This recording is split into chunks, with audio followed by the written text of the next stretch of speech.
ভাই আল্লাহ হাফেজ। আল্লাহ হাফেজ ভাইয়া, সুন্দর মতো থাকিস, খাওয়া দাওয়া ঠিক মতো করিস।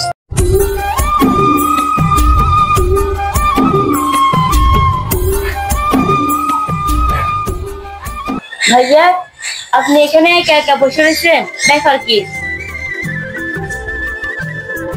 ভাইয়া আপনার মন খারাপ কেন আমি বুঝতে পারছি। আপনি দেখেন না 2টা দিন ছুটি বাড়ানো যায় কিনা। না রে বোন, ইচ্ছে করলেও তো সম্ভব না। যে চাকরি করি আবার ছুটিও।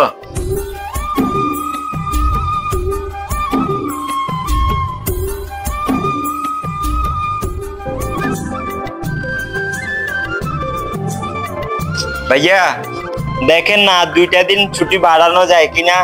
অল্প কয়েকদিনের জন্য আসছেন, আবার চলে যান। আসলে কেমন জানি খারাপ লাগতেছে।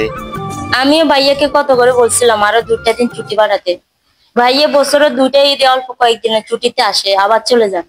এই দিক দিয়ে মা বাবা অসুস্থ, ভাইয়া যাওয়ার কথা শুনে তারা অনেক চিন্তা করতেছে। যদি আরো 2টা দিন থাকতো তাহলে অনেক খুশি হতো, সবার কাছে ভালো লাগতো। দেখেন না ভাইয়া আর 2টা দিন থাকা যায় কিনা। কি রে বোন, আসলে তোরা কি ফাগলামি করতেছ আমি তো কিছুই বুঝতেছি না। কোথায় তোরা আমাকে একটু সান্ত্বনা দিবি, মা বাবাকে একটু বুঝাইবি। আমার যাত্রাতে তোরা কান্নাকাটি শুরু করছিস, আমার নিজেরও তো খারাপ লাগতেছে, আমারও তো খুব খারাপ লাগতেছে। তোদেরকে কেমনে বুঝাবো বুঝতেছি না। শত ইচ্ছা থাকা সত্ত্বেও কর্মস্থলে যাইতে হবে, এটা তোরা বুঝাস না। ভাইয়া আসলে আপনি চলে যাওয়াতে অনেক খারাপ লাগতেছে, পুরো বাড়িটাই কিরকম ঠান্ডা হয়ে যাচ্ছে। আপনি আসছেন যেন কত সুন্দর আনন্দে ছিলাম, আমরা সবাই হাসি খুশিতে ছিলাম। এখন আম্মু আব্বু ঘরের ভিতরে কান্না করতেছে। আরে বোন তুই পাগল না কোনো? ভাইয়ারে তুই আরো সান্ত্বনা দিবি, চলতি পথে এগুলা বলতেছস যে ভাইয়ের কাছে তো আরো বেশি খারাপ লাগবে। তুই কি আমি বুঝি না। ভাইয়া দেন আল্লাহর নামে বাইরে হইতেছেন, আর কোন ধরনের মনে চিন্তা আনিয়েন না। আপনি সুন্দর মতে যান, নিজের খেয়াল রাখবেন। আচ্ছা বোন, আর তোরা কান্নাকাটি করিস, এখন আমাকে সুন্দর করে বিদায় দে। বাগিনার প্রতি খেয়াল রাখিস, মা বাবার প্রতি একটু খেয়াল রাখিস, যত্ন নিস, কথাবার্তা একটু শুনিস। বাগিনা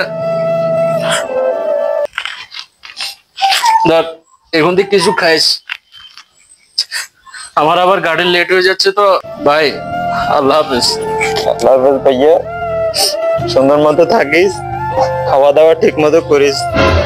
মার প্রতি খেয়াল রাখিস, বাগিনা কথাবার্তা শুনিস। আচ্ছা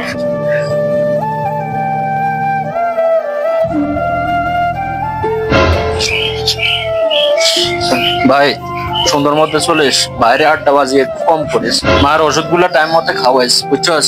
আবার হতে খেয়াল রাখিস, রাত বেশি বাইরে থাকিস না, তাড়াতাড়ি ঘরে চলে যাবি কিন্তু, বারবার কইতাছি আমি। বছরের নির্দিষ্ট কিছু ছুটিতে আমরা আমাদের আপন মানুষদের কাছে অনেক হাসি মুখ নিয়ে আসি, কিন্তু ওই নির্দিষ্ট ছুটি শেষ হওয়ার পর ইচ্ছা না থাকা সত্ত্বেও ভোগ করা কষ্ট নিয়ে জীবিকার তাগিদে কর্মজীবনে ফিরে যেতে হয়। তাই ভালো থাকুক পৃথিবীর সকল কর্মজীবী মানুষগুলি। ভিডিওটি ভালো লাগলে একটি শেয়ার দিয়ে অন্যকে দেখার সুযোগ করে দিবেন।